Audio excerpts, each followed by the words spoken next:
Does anybody have any thoughts on this? I mean, I think it's incredible. So does Friedberg's dog. Let your winners ride. Rain Man David Sachs. And instead, we open source it to the fans, and they've just gone crazy with it. Love you, besties. Queen of Quinoa.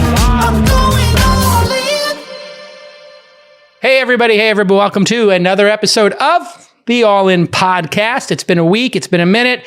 With us today, of course, the Queen of Quinoa, David Friedberg, and the Rain Man himself, calling in from a nondescript mansion in one of 17 cities, the Rain Man himself, David Sachs, and cackling like a dictator who got his $2 billion back, and he's back in the game, Chamath Palihapitiya. For those of you... He's re-billionized. He re-billionized? Yeah. Is he going to get a car with doors that go like this? Doors that go like this. Doors that go like this. Let's talk a little bit about the vaccine. Biden says everybody who's an adult is qualified by May 1st. He's instructed the states to do that. We are now hitting 2.x million a day. We had a 3 million shot day, I believe, Friedberg. And obviously the $1.9 billion COVID/ everybody gets a big slice bill got passed. 1.9 trillion with a T. Sorry, that's what I said. 1.9 trillion. No, somebody put 1.9 billion in the notes. Yes, 1.9 trillion. 1.9 billion is what the COVID as Sachs the COVID NFT past, went for. The COVID NFT went for 1.9 billion. As Sachs has said in the past, a trillion here, a trillion there. Soon enough, it's real money. Yeah. Yeah. Well, Biden's speech really kind of begged the question of why we still need this $2 trillion bill if COVID is going to be over in May. But putting that aside, I think Biden's speech was very welcome in that he called for states to drop all of these crazy eligibility requirements that are actually preventing people from getting vaccinated at this point. He says that every adult American should be able to get a dose by May 1st.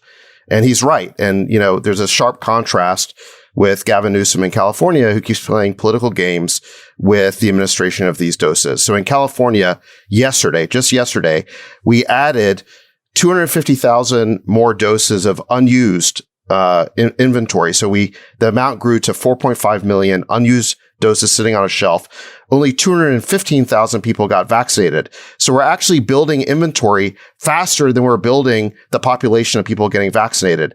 And it's because of all these crazy rules and requirements. You have to go make an appointment. And that really actually, it's counterproductive because it discriminates against people who are less computer savvy, don't know how to navigate the website, or, communities who don't want to enter their name in a government database. Which, there's a lot of people in California who don't want to, put their names in a government database. And so it works against those communities getting vaccinated. At this point, we should just drop all the requirements, drop the website, let anyone who wants a vaccine just get in line and get vaccinated. It'll go much faster. The problem is that we throw around this word equity and that we need to do something with equity. And in fact, I think that people who use that word are stupid. I think what they're trying to say actually is we don't want inequity. And the most inequitable thing is to actually take the most impoverished and fragile of the population and prevent them from actually getting the vaccine because they're the ones that actually need to be working and can't afford to actually not work or can't afford to be sick or can't afford to, find solutions to childcare. It's this weird word that the extreme left uses now to describe policies that are just frankly poorly thought out and even more poorly executed. It might even be more pernicious than that, correct, Friedberg, in that anybody who gets a shot is helping everybody else because they are now a blocker in the system. I know this is incredibly simplistic, but I'm a simplistic guy, and it just seems to me that... It's a different way of thinking about the benefit of vaccination. And I've said it in the past, but the benefit of vaccination is to get enough people vaccinated that the virus generally stops spreading and then the pandemic ends. And that's the objective. It's not about creating equitable protection for individuals. And as Americans, it's interesting. We think about it in terms of an individual benefit. It's like, how much do I get? What do I get from this vaccine? I want to get protected. The other guy's getting protected before me. Who gets to go first? Yada, yada. And it becomes this kind of competitive, frothing for a vaccination. And the reality is, if we get enough people vaccinated fast enough, the pandemic ends. if we can get 200 million shots in arms, this goes back to, I think, this tweet I sent in early January, December. If we can get 200 million shots in arms, we can be done with the pandemic based on, the efficacy of transmission rate reduction, combined with the fact that a certain number of people have already developed immunity to this thing. We get to the point that there should be kind of think about a network, and you start turning nodes off the network, suddenly it becomes really hard to see transmission happen across the network. And so the prioritization of, who gets the vaccine over, how fast we are deploying the vaccine has been a critical error from day one, in my opinion. Now, look, all that being said, I feel like we could sit here and criticize and argue about tactics and strategy all day long about this and make politicians look like idiots and administrators look like idiots. But the truth is, we are now seeing 3 million shots a day. In Biden's speech, he said, which, if you'll remember, is what I said we really should be targeting, is about 1% of the population every day. And that's roughly where we are. Biden said in his speech that we are on a war footing, which is effectively what we said the other day. The federal government is operating 600 mass vax sites, and we are right now getting shots in arms. For all of the issues with prioritization and nonsense that's going on, I feel in the United States. I agree with you. I agree that Biden has the correct posture on this, which is war footing. We are not doing that in California. I mean, I just talked about how we're building inventories faster than we're getting vaccines administered. Newsom just announced that 40% of the vaccines are now going to be basically separated out and reserved for equity zones. And, what does that even mean?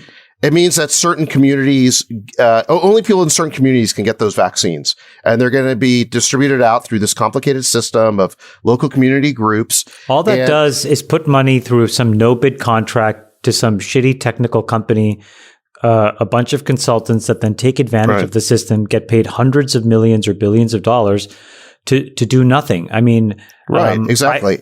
I tweeted out there's this bot that now scrapes. And by the way, before I tweeted out this thing about this bot, which is, I think... I sent it to you. It's the California vaccines available bot. Exactly. And all it does is it scrapes that myturn.ca website. But before that, in our group chat, there was another friend of ours who wrote his own scraper, if you guys remember. And it was really shocking because all it would show is page after page after page of completely open and available vaccine slots. Yeah. At the Moscone Center and other places. And you think all of this stuff is just a bunch of, I'll be blunt, rich white people sitting in a room with their head up their ass. And they come up with these stupid fucking rules, and then they try to implement them with words like equity.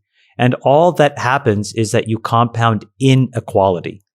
Let's go back to Freeberg's first point, which is that all these unvaccinated people who can't get vaccinated faster become a giant petri dish for the virus to continue spreading and experimenting on. Morphing. So maybe we actually do get a vaccine resistant strain.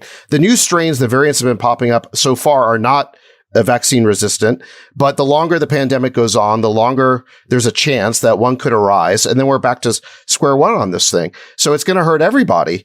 And here's the crazy thing is that, I think we all know a lot of people. I know dozens of people who've been vaccinated in California, and they all come to me and tell me they're whispering about it, because they don't want to tell anyone they're scared of being canceled. They're scared of being canceled because, Newsom and the equity people have created this idea that if you get a vaccine, you're taking away from somebody else. In reality, you're not, because anybody who's high risk has already gotten the vaccine by now or has had access to get the vaccine. And all you're doing right now, if you get the vaccine, is taking a dose off the shelf where there's 4.5 million doses sitting there, and it's increasing by millions every week. And so what we need to do is, let me make a PSA actually. Starting on Monday, anyone in California can get the vaccine with a doctor's note. And they're saying that doctors have total discretion to give the note. So let me just make a PSA to everyone out there. If you're in California, just go get a doctor's note starting on Monday and go get the vaccine. Yeah. Stop worrying about Newsom's stupid rules. Let's also just remember, so 2 points on that. Not everyone has the ability to go just get a doctor's note. It's really hard for people that have to go to public clinics and so on to get a doctor's note. What we are seeing is a lot of people just hacking the website, almost like Soviet Union era breadlines, where they go to the website, they type in something that's not true to get themselves a slot. And that's how a lot of people are kind of filling the void. The reality is, and I just want to go back to the point I was making at the beginning, I think we're skating out of this thing. And I think that the inventory surplus, which is absolutely being built up at a staggering rate in the United States right now, if you look at the inventory forecasts from J&J, Pfizer, and Moderna relative to the deployment rate of the vaccines right now, you are correct. We are building up a surplus, an inventory surplus, and the rate of buildup per day is increasing right now. Is it 1 million extra shots a day, 2 million extra shots a day being put on it's shelves? probably I think it's in that 500,000 to range. 1 million, and so we're building up an inventory. And so what on happens... top of the 30 million we have already in inventory. So what's happening is there are natural market dynamics where what we are all pointing out and saying is starting to play out in terms of people kind of hacking the system. There's so much supply. There are many vac sites now. You can go to any supermarket, any pharmacy in California to get a shot, and everyone's just clicking the box and saying, yes, I qualify, and they're going in and getting shots. So the market demand is starting to meet the supply, even though there are government and regulatory forces that are trying to inhibit that from taking place. And so I do feel pretty good when you look at kind of the inventory forecast and you look at how many shots are being given per day, that in 45 days or so, we're going to get to a point that we're starting to skate out of this thing and kind of call it a day.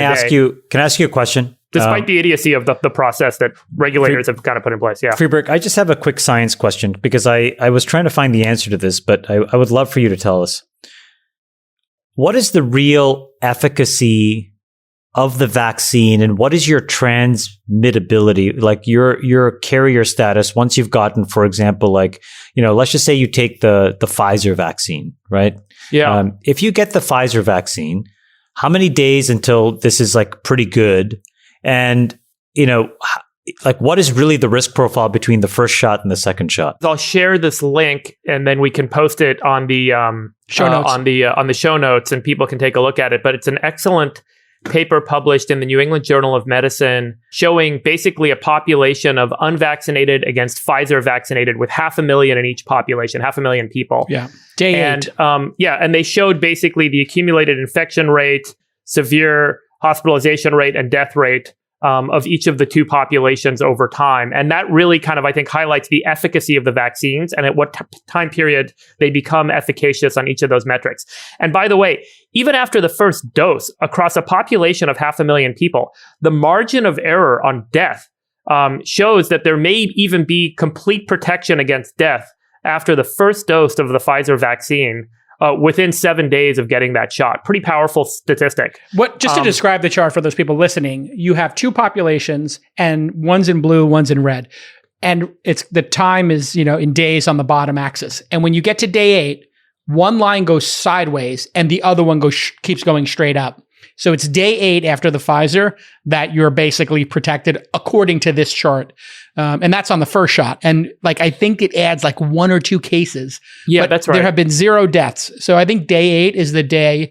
And the second dose seems like, to me, it's just this unbelievable extra. Another amazing chart, which maybe we can dump in the show notes, is what's happening in San Francisco. We hit 10,000 shots a day at the end of February, March 1st. We're doing now 2,000 shots a day.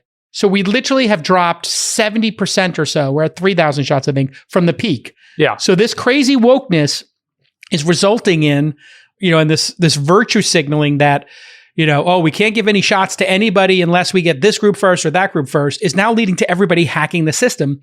The hack that I've heard is, since teachers are getting it, childcare people and food service people are getting it, people are now starting to get jobs at DoorDash or saying they're a teacher. And if you check that box according to, the back channel that I've heard, you go get the shot and they don't ask you for anything other than your driver's license. No one's checking. It's just a driver's license. The pharmacies, the grocery stores, the mass vac sites, the SFDPH, California DPH administered sites, the federal sites, no one's checking. You sign up, you check a box on the website. It says, I attest that this is true. And then you go and show your ID and get your shot. And so a lot of people have kind of initially started skirting around the rules by going to be a DoorDash driver for a day or what have you, and then saying I'm a food and ag worker. And then now generally people, I think, are just clicking on the box and going in and getting a shot. Now, just to go back on the previous question, Chamath, I shared it. Figure 2, Nick, in this paper I shared, particularly box E, shows the deaths due to COVID-19 of a vaccinated population and non-vaccinated population. And then it shows documented SARS-CoV-2 infection. And you'll see that you basically have almost no incremental infections in the vaccinated population starting around 28 days after your first dose. And so, that's really when you could say you've got, really good kind of protection from the vaccine, and you're already starting to get the benefits early on. Antibody studies have also shown that there's this big jump up that happens around that period of time. And so call it 3 weeks after your first shot, and then in particular the fourth week, you're really kind of like locked in with a protective capacity. Now, your question around transmissibility is one that's still being studied, which is if I've got a vaccine, am I going to be able to pick up the virus and transmit it to someone else? Right now, they're saying, well, we don't have evidence one way or the other. But I mean, generally, the way that the virus is spread is you develop an infection in your body. Your body then makes lots of copies of the virus, and then you cough and spit them out in the air, and that's how people get it. So theoretically, you could carry some virus on your mouth or on your nose where those cells don't have immunoprotectiveness, and the virus is still alive, but it's not spreading in your body. You're not creating a lot of superfluous virus to spread in the world. So the basic science of it is you should not be spreading COVID if you've been vaccinated, right? I mean, you may have some on your skin or in your nose or something for a short period of time, but you're not going to develop a systemic infection that you're then going to kind of start exerting everywhere. So I think we should start to transition to this world of feeling really good and safe and enjoying ourselves. Yeah, we hit 500,000 shots a day, Sachs, in California, and now we're down to 150,000. We've literally gone down 2/3 under the management of Governor Hairgel. It's unbelievable. I mean, look, because and what was his state of the state speech, which went over like a lead balloon. The most notable quote was, "We're not going back to normal. Normal was never good enough. Normal accepts inequity." So because there might be some inequity in the world around the wrong person in line getting these doses, we're never going back to normal. And he's basically ensuring that result by taking forever with these vaccines. But let me go back to this point about efficacy. So I think Freeberg gave the stats on, look, the bottom line here is that vaccines work. That is the message we should be getting out to people, is that they work. And the thing I've been really surprised by in the reactions that I'm seeing to my own tweets on Twitter about this is how loud the anti-vax voices are. And how loud and sort of... when you say anti-vax, you don't mean not take the vaccine. You mean the vaccine doesn't work and we're never getting rid of COVID. COVID people. Yeah. There's actually a lot of people on Twitter who got really angry when I just tweeted, I tweeted something about how... It's over. Look, Biden said it's over. I tweeted, it's over. Right. Biden says we can all get the vaccine in May. If you decide not to do it, that's on you. The rest of us are moving on. And I got and all I was really saying is, look, once the vaccine's available, there's no need for any of these COVID restrictions anymore. But a lot of people interpreted that as me saying something that you should be forced to get the vaccine or something like that. Now, look, I don't think you should be forced to get it, but I think it's highly effective. It works. And, but I'm surprised at how loud these sort of anti-vax voices are. It's usually like a conspiracy theory around the vaccine. And I think part of the reason why those voices are so loud is because they're unopposed, because all the people who believe in the vaccine are getting it, but they're all afraid of, like you were saying, J. Cal, of being canceled. And so there's a conspiracy of silence around this. What we all need to be saying is, look, go get vaccinated. It works. Take the win.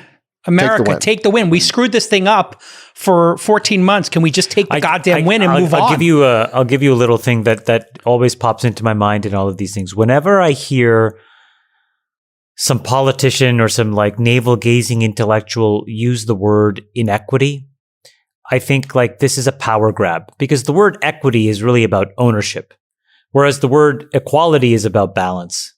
Right. And power hungry politicians love the word equity and inequity because it's their opportunity to grab power and to tell us how things should be done or to do things differently in a way where, they can enforce their mandate, which is typically ill-formed and not very smart.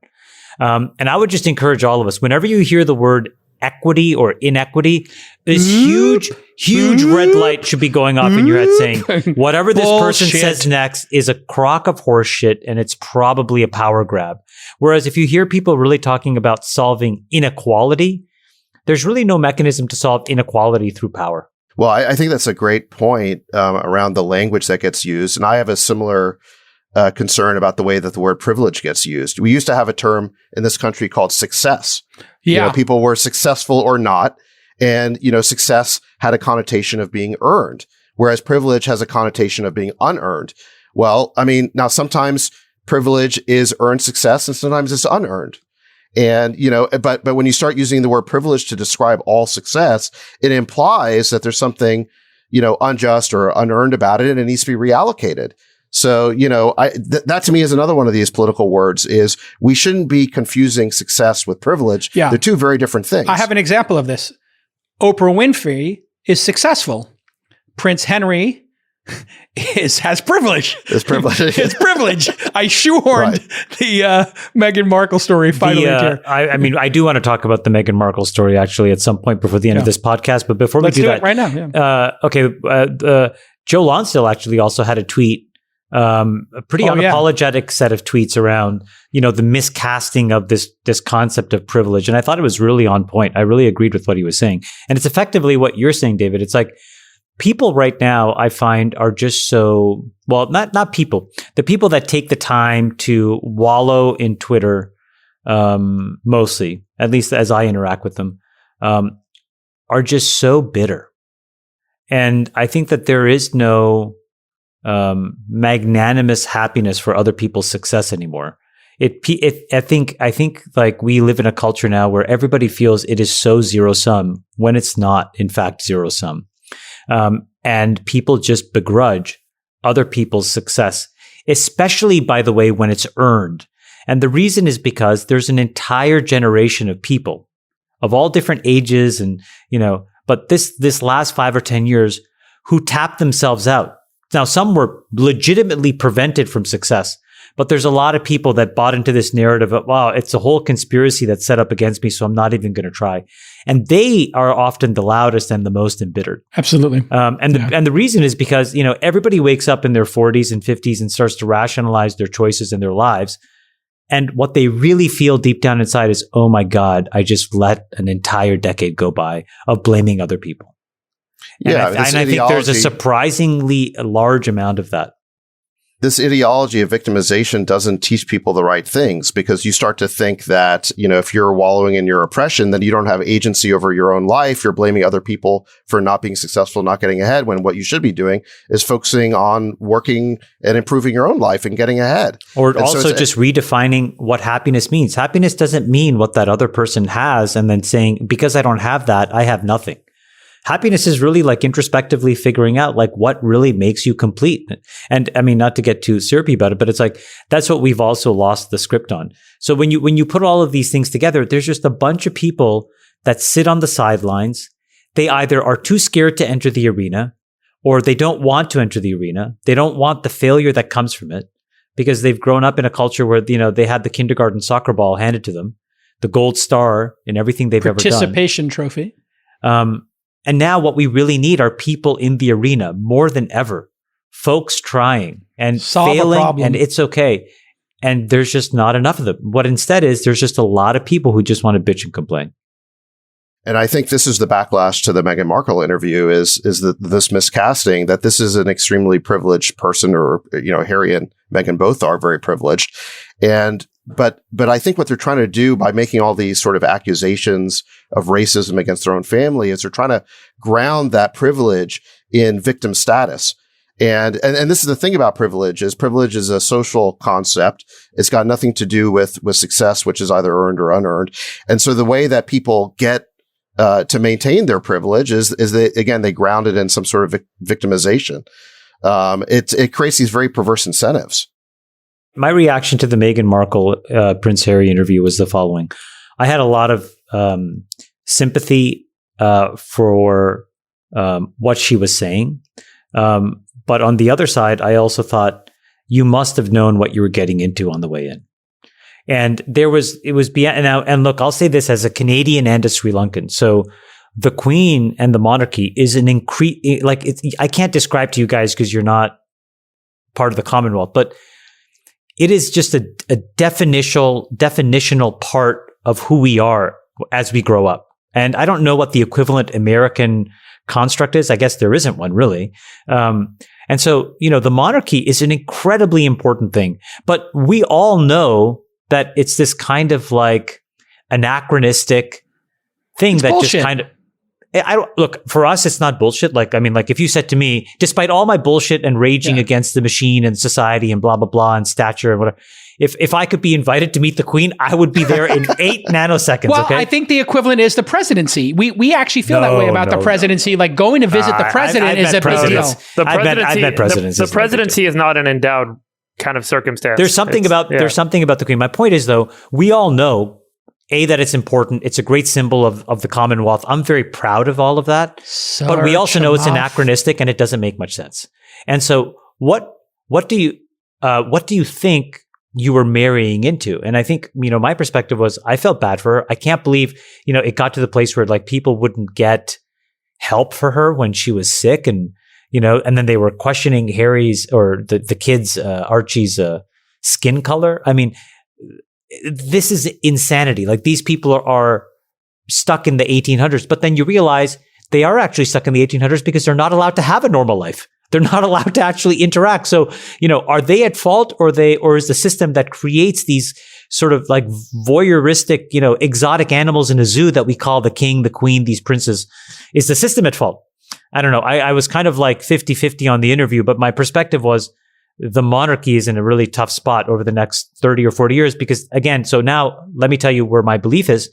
I'm kind of a little bummed by the whole thing. The monarchy doesn't mean what it used to mean for me. David, what was more enthralling to you this week? Tucker versus Taylor, or the Queen versus Oprah and Prince Henry? And I didn't spend a tremendous amount of time on either one. I mean, look, if I were Harry, I would probably do the same thing, which is to basically leave. Look, the first thing I did in my career was quit the firm, right? Who wants to work for a firm? It's very tracked. So I don't blame him leaving, going to California. That's what we all did, right? Yeah. I mean, that's a very entrepreneurial American thing to do. What I had a problem with was the way that they're attacking their own family because they're being paid $7 million to do this interview. No, hold on. They were not paid. There was the first question Oprah asked, and they were very clear they were not getting paid. Now, they did sign $100 million. Who made the $7 million then? No, Oprah did. Harpo did. Oh, well, she's a genius. Yeah, she's a genius. No, let's just be clear. Again? Oprah is our queen. Okay, that's true. The queen of America. Right. Oprah is the queen. Oprah figured out a way to get paid. It's even worse. It's even worse if they did the interview for free and didn't even get a piece of the back end. So all they did was attack and besmirch their family for none of that. And look, I guess my point is, so why would they do it if it's not even about the money? I mean, it's about this idea of defining their privilege, grounding it in victim status. And I think there's something very fake and phony about that. And I think that's why people had this reaction to it where, frankly, they were, I don't think they're on the side of the royal family because it is outdated, but I think there was a lot of skepticism towards what Harry and Meghan I had a little saying. bit of a problem with the live from our $15 million Montecito mansion. No, Jason, our victimhood. Stop. I mean, that was who not paid for that house? That was their friend's house. They have a $15 million house. I know, but they also have a $15 million house next to Oprah. Well, who paid for that? They put $5 million down. No, it's public. They put $5 million down and they took out a mortgage. It's someone listed this whole thing. No, it's an honest question. Do the taxpayers of the UK fund the princes? That's the whole point. They went and did a deal with Netflix and Spotify, and now they have a salary and they're making money like everybody else. So I mean, I don't have an issue with any of that. No, I don't have an issue with that. I thought the taxpayers funded the lifestyle. They do fund the lifestyle of the other princes, right? Sure. Yeah. So, I mean, that's the thing Can we talk about something important? Yeah. Okay. So a Beeple NFT sold for $69 million. I mean, this week was crazy. All the dumbest shit happened this week. Taylor Lorenz Welcome to this week in dumb shit. Slaughtered on. This week in dumb shit. So I miss Tucker versus Taylor, but actually the real the person who took on Taylor that did a brilliant job was Glenn Greenwald. Oh, yeah.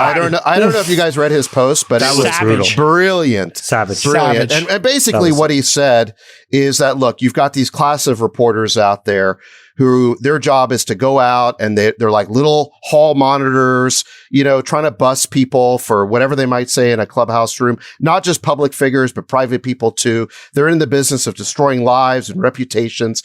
That's basically their business model. But then the second anyone has any criticism for them, they claim it's harassment. which is just absolute nonsense. And Well, they what's want to funny- be, they want what's to be funny is immune from criticism. The only person that was inoculated against social justice wokeness to write that article is Glenn Greenwald, because he is, he's gay, he's got brown kids, he lives in Brazil, with, it's like you can't, Well, it's he's like not- he's irresistible not force meeting the immovable object.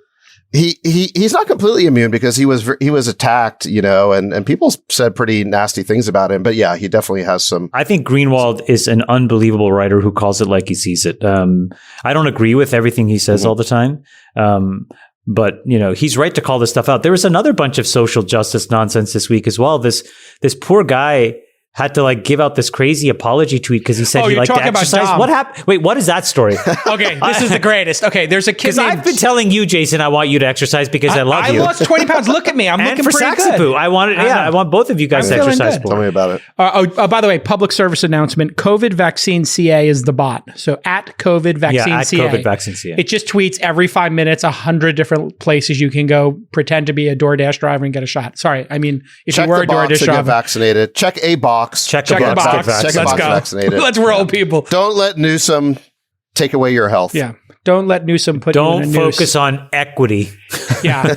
Meanwhile, he's at Jason, French tell us Laundry. about this. Okay. Tell us So about this anyway, tweet thing. What happened? There's a kid named Dom. He's an entrepreneur. He's building a company. It's a good company. It's funded by Stripe. It's raised hundreds of millions of dollars. Good for this guy. Yeah, but he likes to he's kind of trying to engage on Twitter, and he basically said, I feel so much better and I'm performing at such a higher level since I got my diet and my exercise right.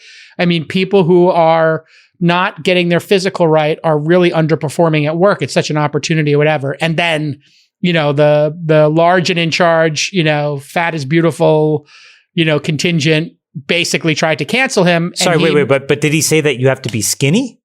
No, he just said you will perform. If you're fat, you're underperforming, basically. He didn't use the word fat, but he said if you're not in shape, you're underperforming at work, which I said, is there science behind this? And yeah, sure. People showed me 100 studies that show if you lose weight, you have better concentration and focus. I mean, it's pretty obvious. But he did the cardinal sin as here, I'll read you the tweet. An important lesson I learned well into my career. If you are not physically fit and healthy, then you are underperforming at work. Pretty basic, probably not very controversial, but he did what David Sachs always advises, and the advice he gave to Trump, which is never apologize. And he apologized. Dom apologized and took the tweet down, which then the mob really went after him. And he said, I screwed up and I'm extremely sorry. I have recently spent a lot of energy focused on my fitness, eating, and sleep in my enthusiasm for my new fitness regime. I posted a tweet that was meant to celebrate my new healthy lifestyle, but that's not how it came across. And I see now how incredibly insensitive my original tweet was. With all the problems that we have that need fixing, I mean, this is what people were focused on this past week? No, but here's the kicker of the apology. This is something I really need to improve on, and I will. Well, no, I'm not making fun of him. I just think it's sad that it came to that. Ridiculous. What the hell is going on? No, but don't apologize. If you believe being healthier is, good, then you should say it and, let the chips fall with it. People can debate it. But can't we have a debate about that? Because this is in the middle of a COVID crisis when the top two vectors are age and obesity. Period. If you're fat, you die from COVID. That's how it works. And you got both those problems. You're old and fat. Oh, you guys didn't say stupid. All right, I'm doing good today.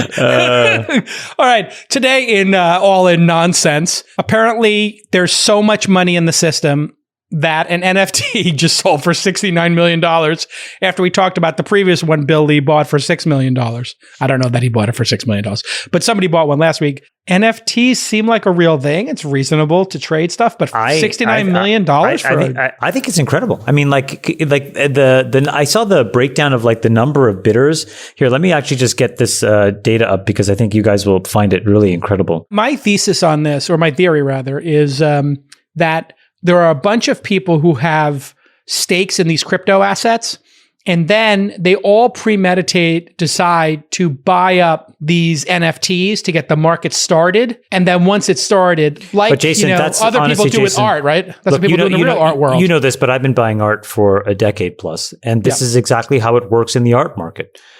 We go in there, certain people will go and buy, and then what the gallerist says is, oh, did you know that Chamath just bought this piece, or such and such a person bought this other piece? And then all of a sudden the price spins up, and then they feed into it. I mean, this is where an enormous amount of money has been made by gallerists over the last 20 or 30 years. Now it just happens in a different medium. So the bidding breakdown, by the way, of this NFT is incredible. 33 active bidders. 91% of the bidders were new to Christie's. 55% came from the Americas. 27% of bidders were from Europe, and 18% were in Asia. The age breakdown is the most interesting. 6% were Gen Z, so 97 to 2012. 58% of bidders were millennials, born between 81 and 96. Wow.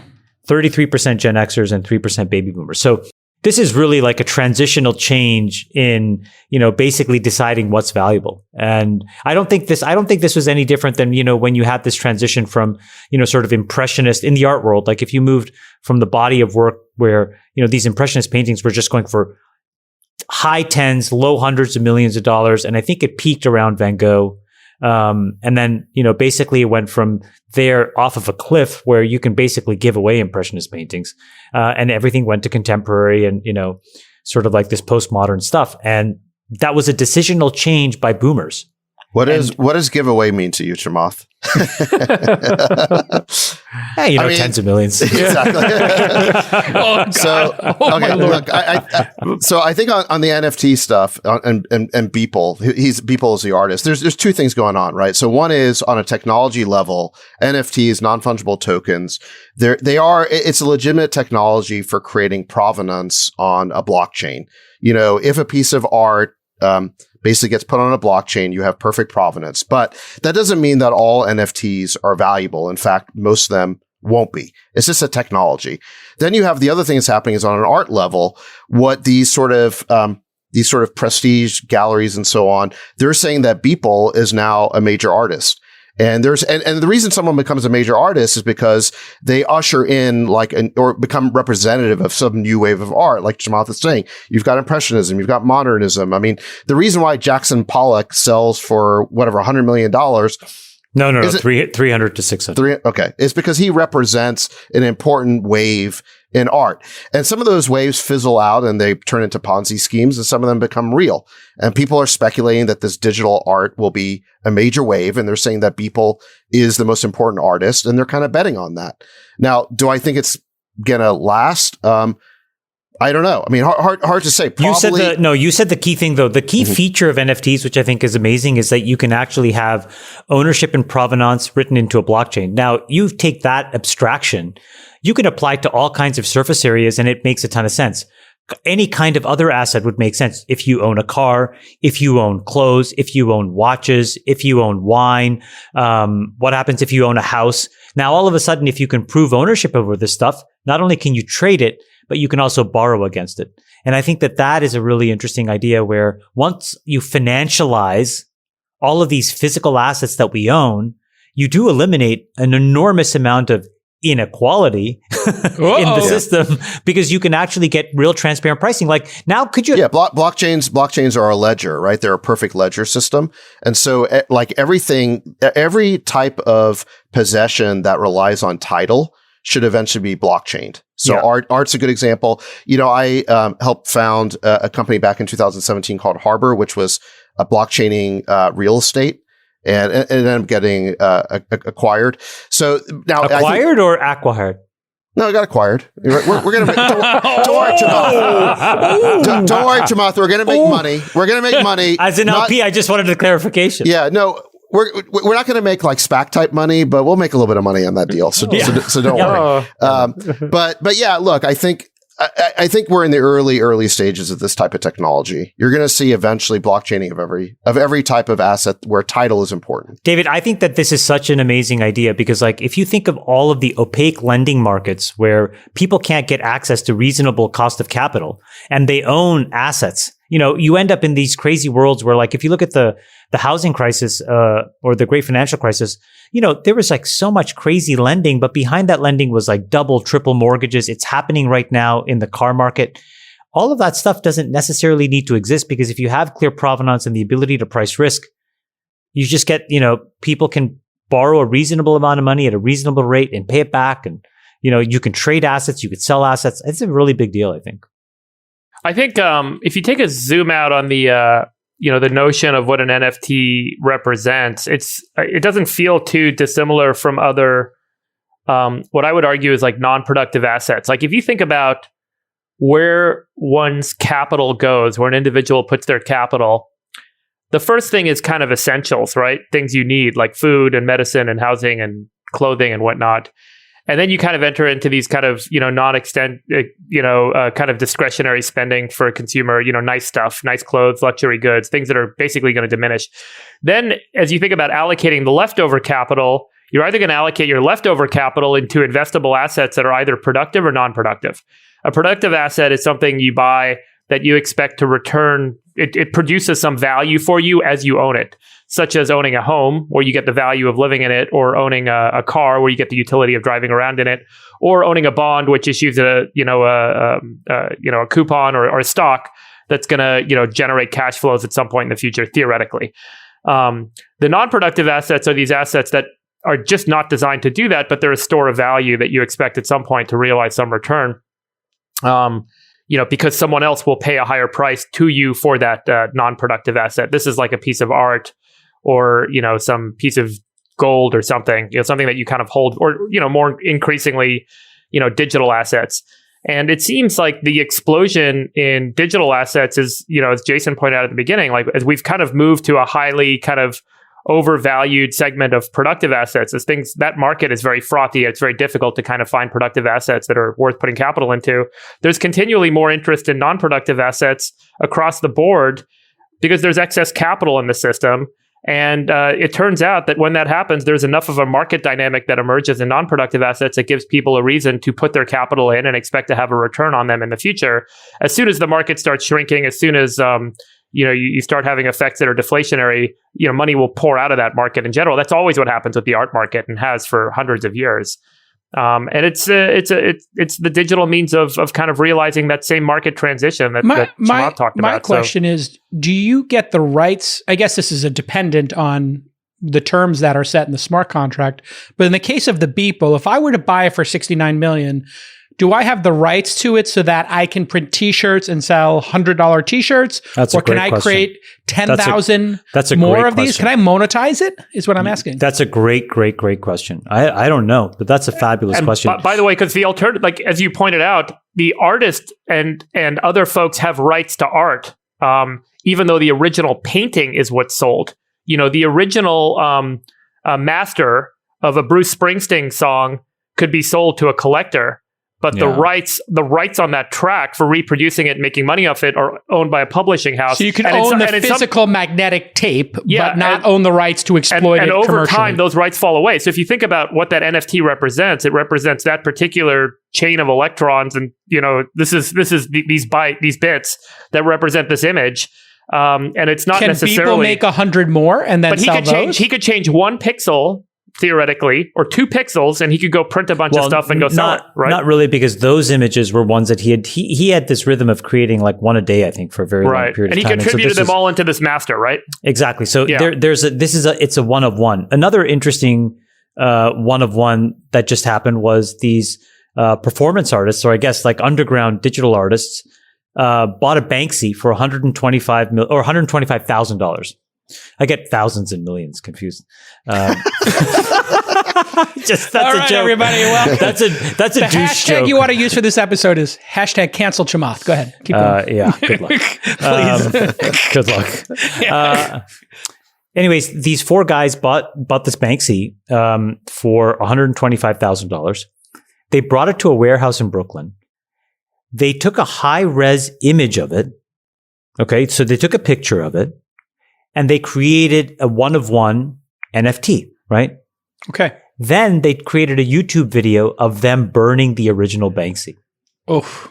So now all you had was the digital manifestation of this physical thing. Wait for it. And then they sold it for $350,000. So they 3x their money. It's the most incredible story. I can find the link and I'll put it in the show notes as well. But it just shows you what's happening. And then I also think last thing on NFTs, I saw that I think it was like Kings of Leon just put out an album, and it was like it's like $50 for a song or something like that, and it comes with like a bunch of interesting content. So it's the beginning of something, guys. I just think that you need sort of like popular content to get this movement going. But it seems to me like this is what people want to do. They want to own digital assets. They want to have provenance. They want to have custodial relationships with it. They want to basically, but it's just like art and posters, right? Anyone can put the poster up in their room. Anyone can buy a copy for $5, but who owns the original? And owning the original may be visually identical, may be graphically identical, but it is truly about that notion of that theoretical human mind construct of ownership that creates that distinction. And you just effectively have to count on other human minds believing the same thing in the future for you to be able to reclaim that value, that monetary value, or you're going to take a loss on it. I mean, Chamath, have you ever sold art that you've bought? You know, I've sold very little. I tend to buy and accumulate with this idea of eventually endowing something with, just because it's like, you know, I think there are two ways to buy art. One is speculatively and the other one is to tell a story. I took the second path. And so, you know, it's stuff that means a lot to me. So it's hard for me to part with it, even though it sits in a free port in Delaware. So it's not exactly, you know, out and about. With this idea that at some points people will get to really enjoy it once. By the way, I mean, one of the things that happens in the art world, and correct me if I'm wrong on this, but you buy this art and you don't ever, a lot of art doesn't get resold. So everyone kind of buys it under the notion that it's going to be worth more in the future and they can sell it for more. But very few people actually do end up selling it. No. That's it. So here's I great guess in the trading market, right? But like, I mean, generally, like a lot of collectors end up endowing art or gifting it. And when you gift it, you get an appraisal done and you get a deduction on the appraised value, right? And so you can definitely do it that way. So one interesting story is that one of the large auction houses has a financial arm, and the most incredible thing is like over like the last 50 years, their cumulative default rate was 30 basis points on their book. Like cumulatively, not like a year or a month, but ever. Nobody defaults. Well, because they borrow money for the purposes of maybe buying other things or whatever, and then they will trade out of things and trade up to things and trade across things. But it's a very vibrant market of buying and selling. It just happens to be very informal and a little bit closed and very much for insiders.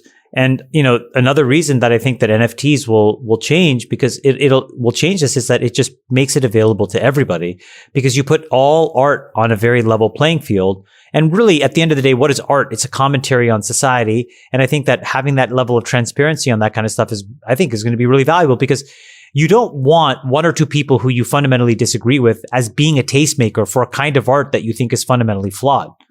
Right? You'd rather, it's no different than being able to go to 95 different media sites to read the content you want, or, you know, being able to listen to 1,000 different kinds of music.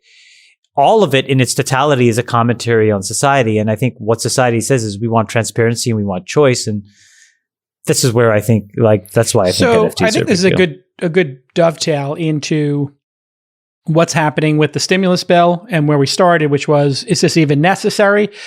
We have stimulus checks going out in the amount of $2,000 per individual in households with under 150K, I believe is the income level, which means people who were not impacted financially in any way by what's happened under COVID are going to get, in a family of five, $10,000 checks.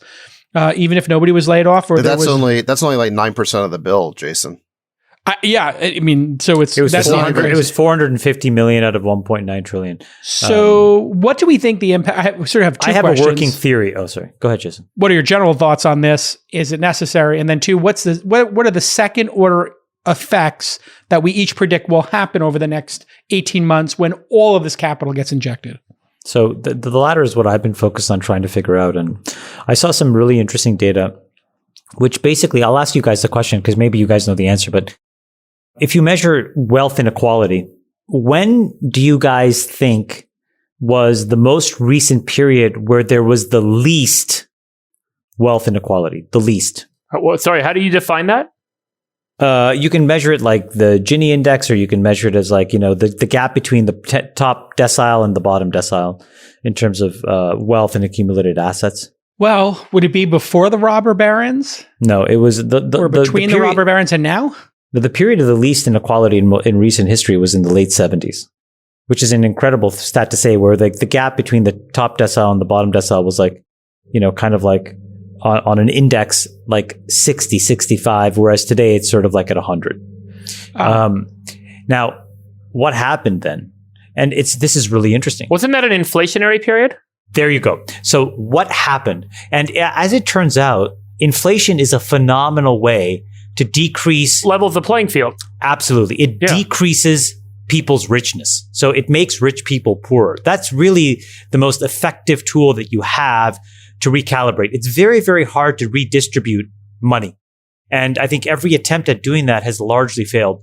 But the one consistent way, and if you go back periods before that, into the beginning of the... But in an inflationary environment, borrowing costs go up. So, businesses and people that rely on borrowing to grow their net worth or investing assets to grow their net worth kind of suffer more than people that have a home, wages go up in an inflationary environment, right? Wages go up, which actually, if you think about like what you said before, like, as people get wealthier, they move their money into, essentially financial assets and away from sort of like working assets. And when, interest rates go up and the risk-free rate goes up, then the attractiveness of those assets go down. Yeah. And so what happens is shares in technology companies go down. But what actually also happens is that your cost of capital for a traditional business, because it's higher, they have to then charge more, which means that they're paying their employees more. And those folks, on a marginal basis, tend to then, take those dollars and spend those dollars. So inflation is this very productive mechanism of actually redistributing wealth and actually homeowners benefit.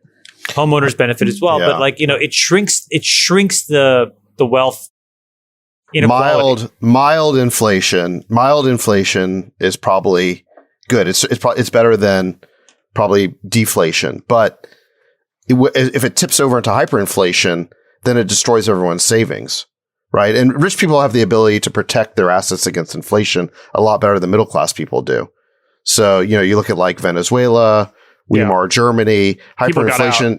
Hyperinflation destroyed the value of where are we seeing inflation, or where do we anticipate we'll see inflation? I saw today Tesla raised the price on all their cars except for two. Well, they have to, because the inputs of, if you think about like, if you break down a Tesla and you look at where the money goes, the money really is in the batteries. And if you break down the batteries, it goes into three critical inputs: lithium, nickel, and cobalt. And the prices are highly suspect, and they're very poorly predicted. And so the cost of Teslas are going to go up by 20 or 30%.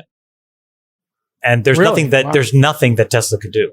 And by the way, you'll see this across all commodity products if inflation takes hold in a meaningful way, including food products, ag products, all commodities, metals.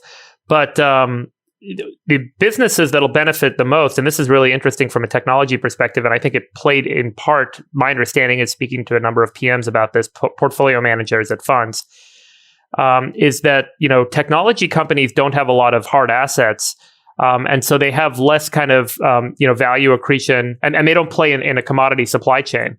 So it's much more difficult for a technology company to say raise rates by 30%, whereas a food company can raise rates by 30%. One of the ways to look at this is to look at the, the book value or the CapEx, property, plant, and equipment of a business. And businesses that have a lot of PP&E are generally going to do better in an inflationary environment. They're going to have more throughput on that PP&E. They're going to have higher dollars per unit of PP&E. And so you'll see, this is why there was a shift of dollars into what are traditionally called kind of value stocks, or, kind of bigger industrial companies, away from, softer kind of tech companies, which don't really benefit from this inflationary trend.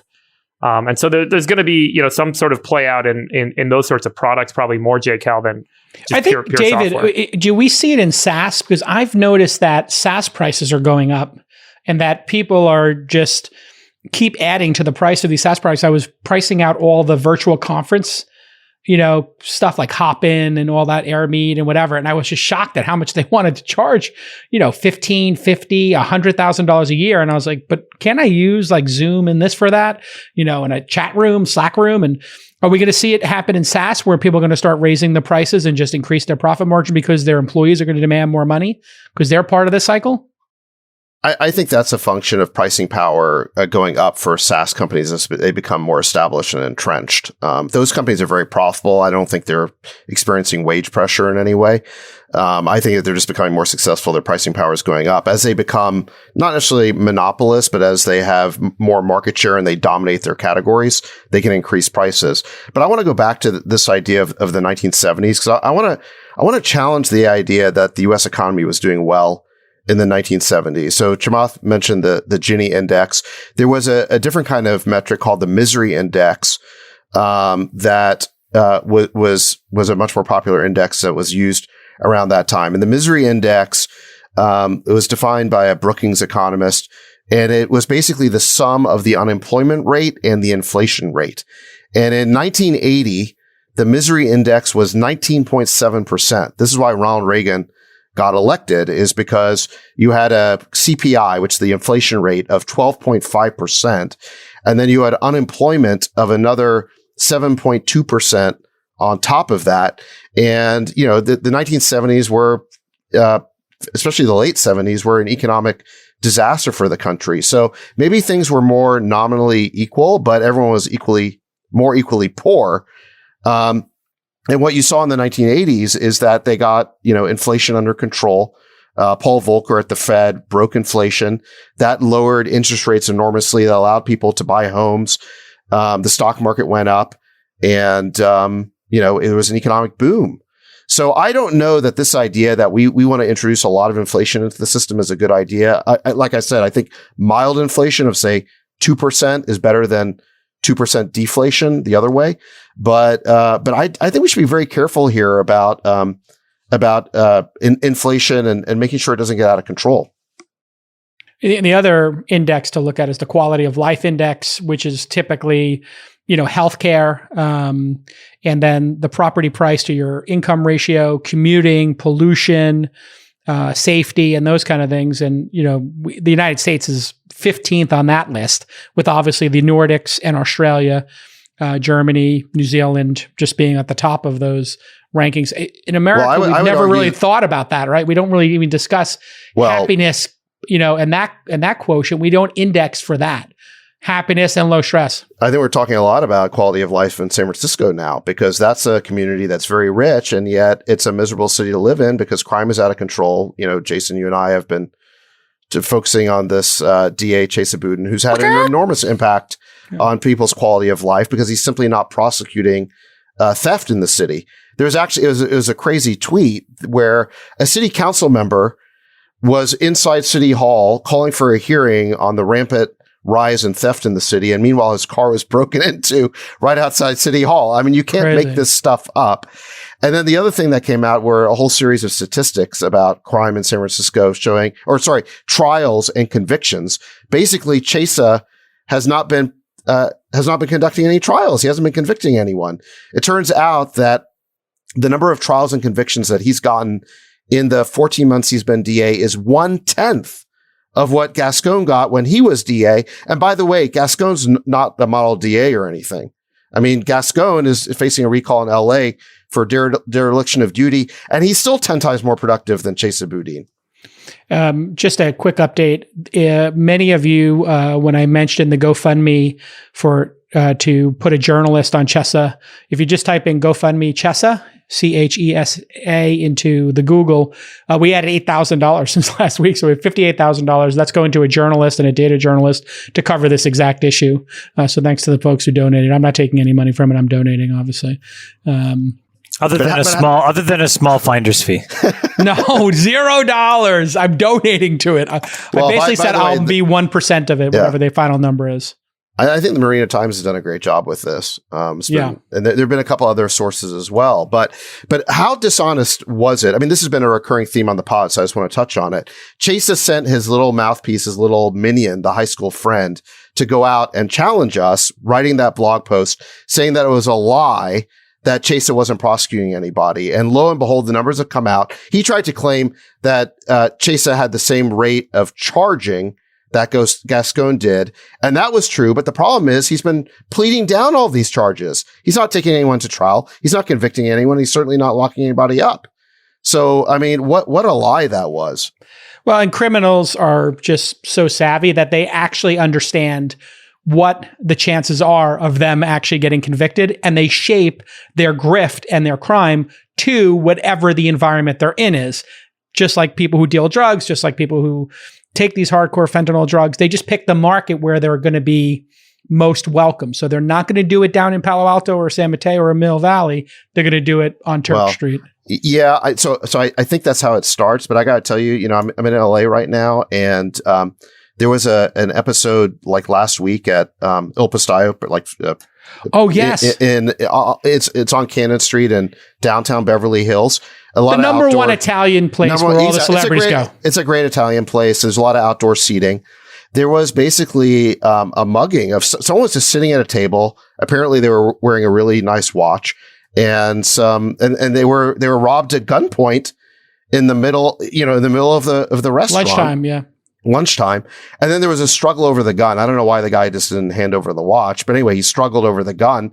4 shots went off. One of them bounced off the concrete and hit a woman in the leg. Oh my God. So this is like crazy. It's getting out of hand. Sounds like Sao Paulo, where they chop people's arms off for the watch. I mean, they literally will drive by apparently and just cut your arm off if you don't give them the watch. Well, I just, the criminals are starting to feel emboldened because Gascon and Boudin they're not having trials. They're not prosecuting. They're not locking people up. And so they're graduating to more and more serious offenses.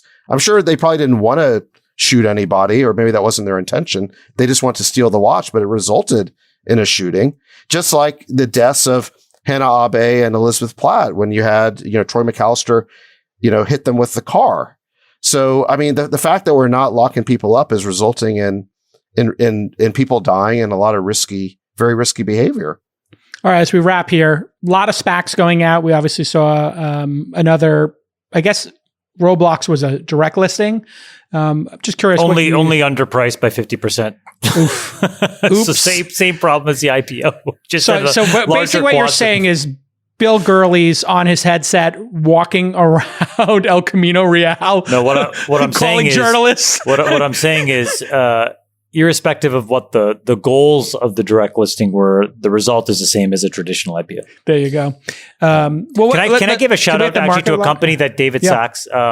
Sure. Oh, Pipe? Yes. Congrats. Which is an incredible company that basically helps you capitalize your contracts with your customers. And it's this basically this incredible thing that I'm seeing. And there's a couple of others that do it as well. Clearbank is another one. But you can fund your company non-dilutively.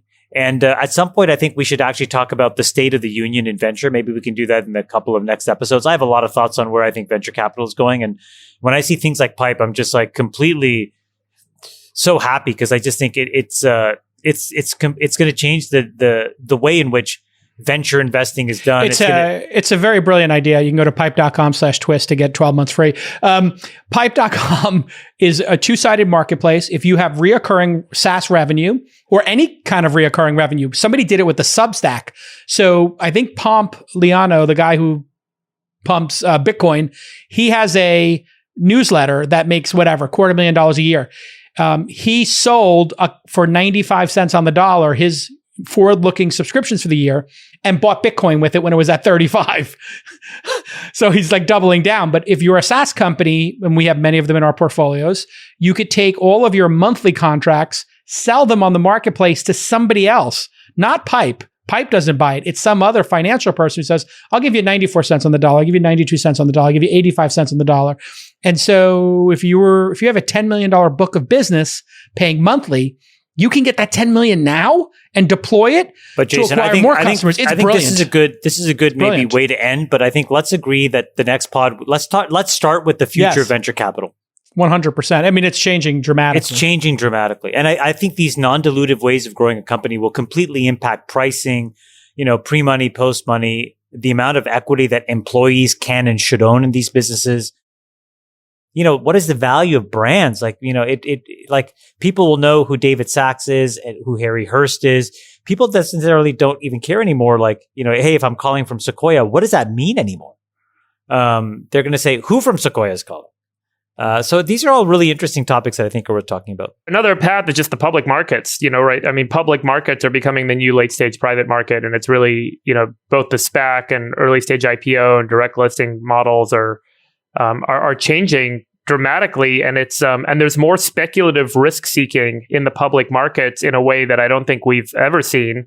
And it's creating an opportunity for companies that are still, what in a traditional kind of sense might be called, early stage or still businesses with a lot of risk, being able to go public and kind of take their companies out and let the public markets wager on how well they're going to execute and how well they're going to be able to develop their product or their market. And by the way, it's something we've seen historically with biotech, where there's kind of very binary kind of bets that happen. And binary outcomes because the markets are known and you don't need to kind of productize or build a business around it. But now we're actually taking both business risk, market risk, technology risk, product risk to the public market at all stages. And I think you're going to see these scenarios where people will build public portfolios, public company portfolios that will perform a lot like venture portfolios, right? You'll have one or two businesses that'll have a 10 bagger and a chunk that'll go to zero and a chunk that'll have some modest return on them. And it's going to be, this tremendous learning experience, because a lot of people will put all their money into one stock that they think has already been made. It's already a done thing. It's Netflix. Netflix. It's, their promise of the future is 100% certain. And the reality is their promise of the future is 5% certain. And so depending on the price you're entering and how many of these things you buy, you could build a portfolio that could have a good return. But it's going to be a lot of speculative betting and a lot of losses. And if you don't diversify, you're going to lose a lot of money. And, so the question is also, how does it evolve regulatory wise? Chamath, how are you communicating that to the market? Because you'll have some SPACs that go out. I would think Virgin Galactic is in that more like they're a deep tech researching phase. And then you have other ones that are already, churning the ringing the register, right? So how do you communicate that to retail investors or the audience, or that's up to them to do the research? How do you think about that? I mean, there's... As well as the bad inventory that's getting added. No, look, I do a tweet storm. I do a one-pager. I have a multi-hour detailed investor presentation that's taped. And then we have typically a 100 to 300 page S4. So you can ingress into finding out the true story of a business at whatever point you want. It really just does come down to doing your work. I mean, a lot of the folks on Twitter, when you see the market straight down and they complain, my reaction is stop crying and do your own work. And we have complete transparency in this process. So it is up to people to do their job. And the thing that I think is happening right now is people think that they don't have to do a job and that money is free. And it's not. It's hard to make it. It's hard to make good investments. It's hard to build a company. Everything is hard. Nothing is really easy. Because if it was easy, everybody would be doing it all the time. And so that's what I would love to leave people with. I really got to go, guys. I love you guys. Love you. Let's start with venture capital next week. Yeah. Love you, boys. Right. Free Davids. Love you. Love you, Davids. Love you, David. Oh my God. Okay. Love you guys. Love you, J-Cal. All right, I love you. I love you, Chamath. I love you too, I do J-Cal. love you. I mean, we love each other and we can say it. And then the guys on this side, love you. They're big bro. working on it. Bye, guys. Look at Jake out dragging it out. Stop dragging everything out. We're dragging it out because we love you, David. We'll see you all next time. Bye-bye. Red pills got me lit. Red pills got me lit. Red pills got me lit. Red pills got me lit. Red pills got me lit. Red pills got me lit. I'm ready to go. Red pills got me lit. Red pills got me lit. I've been on a bender on these red pills, but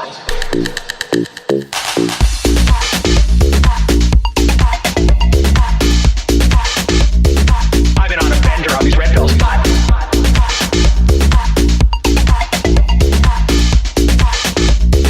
I've been on a bender on these red pills, but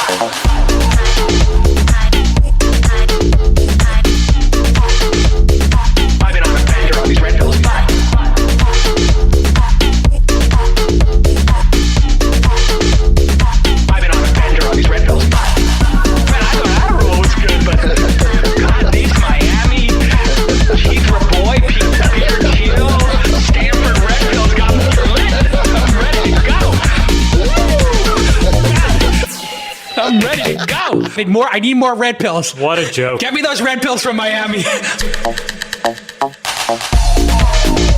David gave me just a huge bag of red pills while we were off this week, so I've been on a bender on these red pills, but Stocks go up, man, play the phone. Back up the truck. I see chips, I stack them up. Back up the truck. You see me, you seen enough. NFTs take me out the mud. NFTs never fuck with Trump. Red pill, Persian. man, I thought that roll was good, but God, these Miami, Keith Raboy, Peter Thiel, Stanford red pills got me lit. I'm ready to go. I'm ready to go. All right, anybody give a shit about NFTs? I've been on a bender on these red pills,